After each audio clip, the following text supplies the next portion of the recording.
पुर्तगाल के नाविक Vasco D gamma 20 मई 1498 को भारत के केरल के कालीकट पहुंचे थे, जिसे अब कोझिकोड के नाम से जाना जाता है। वास्को डी गामा ने भारत की खोज नहीं की थी, बल्कि उन्होंने पुर्तगाल से बाहर जाने का एक नया समुद्री मार्ग खोजा था। वास्को डी गामा की यात्रा 25 मार्च 1497 से शुरू हुई थी और 18 सितंबर 1499 को खत्म हुई थी। वास्को डी गामा की यात्रा में उनके साथ 170 लोग थे, जिनमें से केवल 54 लोग ही वापस लौटे।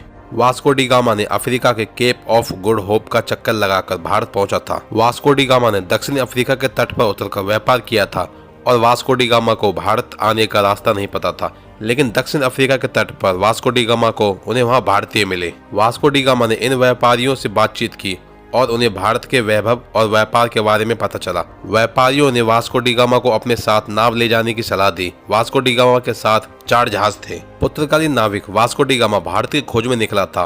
वह 20 मई 1498 को केरल के कोझिकोड जिले के कालीकट पहुंचा था। यहीं से कुछ दूरी पर कोच्चि में वास्को डी गामा की कब्र है। यहाँ से वे 3 बार आए और गए थे। वास्को डी गामा के आने के बाद पुर्तगाली भी भारत में आए और गोवा में अपना साम्राज्य स्थापित किया। लिस्बन से यात्रा शुरू कर वे मोजाम्बिक पहुंचे। यहाँ के सुल्तान की मदद से 20 मई 1498 को वे कालीकट के तट पर पहुंच गए और कालीकट के राजा ने उनसे कारोबार करने की संधि दी, जैसे मसाले।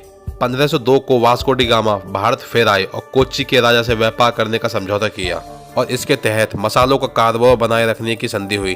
1524 में वास्को डी गामा भारत फिर आए तीसरी बार और यहीं उनकी 24 मई 1524 को मौत हो गई। पहले उन्हें कोच्चि में ही दफनाया गया। बाद में 1538 में कब्र खोदी गई और वास्को डी गामा के अवशेषों को पुर्तगाल ले जाया गया।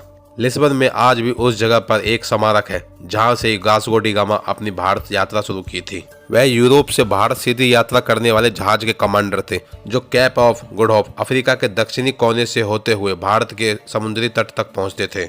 उनकी इस यात्रा में 170 नाविकों के दल के साथ 4 जहाज लिस्बन से रवाना हुए। भारत यात्रा पूरी होने पर मात्र 55 आदमी ही 2 जहाजों के साथ वापस पुर्तगाल पहुंचे थे। वे मोजाम्बिक, मोम्बासा और मालिंदी होते हुए भारत के कालीकट बंदरगाह पहुंचे थे और वास्को डी गामा का इस खोज ने पश्चिमी देशों के लिए भारत के दरवाजे खोल दिए। इस खोज के साथ वास्को डी गामा अपने साथ ईसाई मुस्लिम संघर्ष भी साथ लेकर आए, जिसके चलते कालीकट राज्य को पुर्तगाल के साथ सैन्य संघर्ष करना पड़ा। अपनी इस खोज पूरी होने के बाद वास्को डी गामा को पुर्तगाल में राजकीय सम्मान दिया गया और उन्हें राजकीय उपाधि भी दी गई। वास्को डी गामा भारत से काली मिर्च पुर्तगाल ले जाते थे और उस समय तक भारत में हरी मिर्च की खेती नहीं होती थी। भारत में हरी मिर्च को पुर्तगाली ही 16वीं सदी से लेकर आए और आज भारत में हरी मिर्च मलयालम से मुलाकू का सबसे बड़ा उत्पादक भी है।